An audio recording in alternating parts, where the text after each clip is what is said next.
গুজরাটের উদাহরণ দেয় ওরা। গুজরাটে 11% মুসলমানের বস, সেখানে সরকারি চাকরিতে 10% মুসলমান। চ্যালেঞ্জ করছি।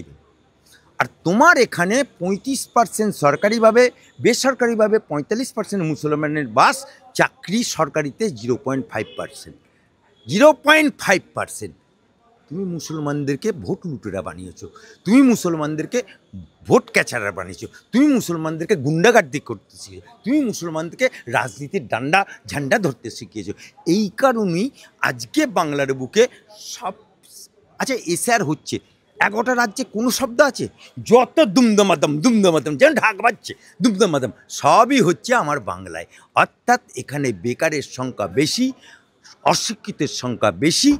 এটা মমতা ব্যানার্জি ক্যাশ করে রাম মন্দির আর দীঘার মন্দির আর ওখানে হুমায়ুন বাবরি মসজিদ দের দানা দেন চলছে।